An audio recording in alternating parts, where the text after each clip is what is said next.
La chaîne Creepy Machine possède désormais une page Utip. Ceux qui souhaiteront donner un coup de pouce gratuitement à la chaîne pourront regarder une pub vidéo 30 secondes. Sur cette page, vous pourrez également trouver des t-shirts Creepy Machine, ainsi qu'un fil d'actualité regroupant mes posts Twitter et YouTube. Le lien est dans la description. Je vous souhaite à tous une très bonne vidéo.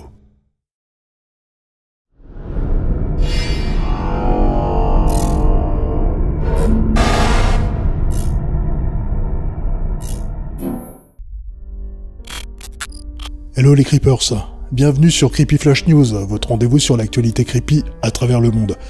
Aujourd'hui, on va aborder le cas d'une news plutôt exceptionnelle, puisqu'à aucun moment je n'aurais imaginé que cela puisse être possible. Jusqu'à maintenant, j'ai fait le choix de ne pas aborder cette histoire, tellement celle-ci a été surtraitée sur YouTube. Mais cette fois, je pense qu'il va falloir y aller. En effet, l'enquête sur l'affaire du col de Dyatlov va être réouverte. Non, vous ne rêvez pas, et ce après plus de 60 ans. Alors bien sûr, l'affaire du col de Dyatlov est l'un des faits divers les plus mystérieux du XXe siècle. Elle parlera à beaucoup d'entre vous. Mais pour les autres, je vais vous faire un petit résumé des faits, afin que vous puissiez saisir à quel point cette nouvelle est importante. C'est durant l'hiver 1959 qu'un groupe de 10 personnes, 8 hommes, 2 femmes, se lance dans une randonnée en ski de fond, sur le mont Kolaksiakl, situé au nord de l'Oural, en ex-Union soviétique. Étudiants et skieurs confirmés, ils s'attaquent à un parcours plutôt difficile de catégorie 3. L'expédition est menée alors par Igor Dyatlov. Au départ de Sverdlovsk, aujourd'hui Ekaterinbourg, le périple long d'une centaine de kilomètres doit les conduire jusqu'au mont Otorten.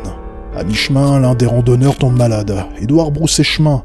Le groupe ne donnera ensuite plus aucune nouvelle. C'est seulement plusieurs semaines plus tard, le 26 février 59, qu'une équipe de secouristes retrouvera le camp abandonné des skieurs, sur le mont Kolaksiakl. Ils feront alors une effroyable découverte. Dispersés tout autour du camp, ils retrouveront 9 corps, atrocement mutilés pour certains. À l'arrivée des secours, le camp est vide d'âmes, mais toutes les affaires des randonneurs sont présentes. Ils découvrent alors que la tente est fortement endommagée, comme si elle avait été entaillée de l'intérieur pour permettre à quelqu'un de sortir en catastrophe. Des traces de bottes, de pieds nus sont également repérées autour du camp, toutes appartenant aux skieurs. C'est à environ 500 mètres, proche des restes d'un feu de camp, que l'équipe de secours découvre alors 2 corps, pieds nus et en sous-vêtements. 300 mètres plus loin, c'est un nouveau corps qui est découvert, gisant sur le dos, une branche à la main. Encore un peu plus loin, ils trouvent encore 2 personnes semblant s'être dirigées vers le camp et avoir succombé. Face à la découverte de ces 5 corps, une enquête est alors ouverte. Les médecins légistes concluront à une mort par hypothermie, bien que l'une des victimes ait eu le crâne fracturé. Ce n'est que quelques semaines plus tard que les 4 autres corps, le teint orangé, les cheveux grisâtres, sont retrouvés, dans un ravin sous une épaisse couche de neige. Parmi les 4, 3 ont succombé à une mort violente. 2 ont eu le crâne fracturé, mais ne présentent pas de blessure externe, et un autre, la cage thoracique écrasée. L'une des victimes, elle, n'a plus de langue. Mais qu'est-ce qui a poussé pendant cette nuit du 1er au 2 février 59 ces 9 randonneurs expérimentés à fuir leur campement, comme des dératés, ne prenant même pas la peine de s'habiller de manière adaptée? Les tests médico-légaux de radiation montreront de hautes doses de contamination radioactive sur les vêtements de certaines des victimes. Le docteur Boris Vochrojdeny conclura que les blessures mortelles constatées sur les 3 derniers n'ont pu être réalisées par un humain, la force nécessaire pour les infliger étant beaucoup trop grande. Le mystère est total. L'enquête est close en mai 59 et conclut que les membres du groupe sont tous morts, dixit, d'une force irrésistible inconnue. Et c'est bien là tout le mystère qui entoure cette tragédie. Quelle est donc cette force irrésistible inconnue dont les autorités parlent? Que s'est-il passé? C'est dans le courant des années 90 que cette histoire a pris de l'ampleur, suite à la déclassification de l'affaire par les autorités soviétiques. Seulement une partie des documents se sont avérés manquants, renforçant un peu plus les spéculations sur cette affaire.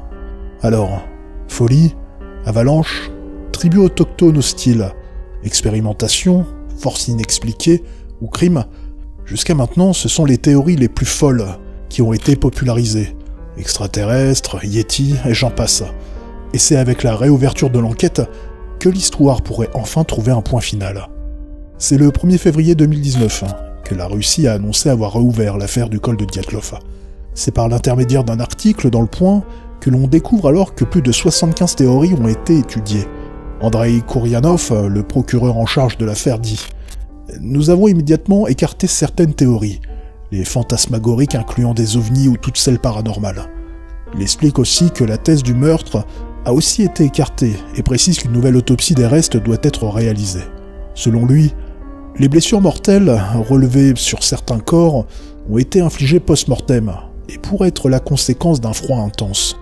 Des experts doivent aussi se rendre sur le col de Dyatlov pour prendre de nouveaux échantillons, afin de déterminer si une avalanche aurait pu être la cause du drame. Bref, le mystère du col de Dyatlov est-il en passe d'être résolu? Rien n'est moins sûr. Toutes les pistes fantasmagoriques et paranormales sont exclues. Soit. C'est sans doute la meilleure manière de rationaliser les événements qui ont eu lieu cette nuit de février 59, et de leur donner un sens. Cependant, cela ne garantit pas que nous aurons le fin mot de l'histoire du col de Dyatlov. Affaire à suivre. Comptez sur moi pour vous partager les nouvelles de l'enquête. Enfin, comme je vous l'avais précisé en introduction, de très nombreuses vidéos ont été réalisées sur ce fait divers. Si vous souhaitez approfondir le sujet, avoir plus de détails sur l'histoire du col de Dyatlov, je ne peux que vous conseiller le documentaire en 2 parties de Révélateur X. Vous trouverez le lien dans la description. Je profite de cette vidéo pour vous remercier de votre fidélité, de votre bienveillance et de votre patience, malgré mon absence qui a duré un petit peu. Allez, en attendant, je vous dis à bientôt. Et surtout, faites de beaux cauchemars.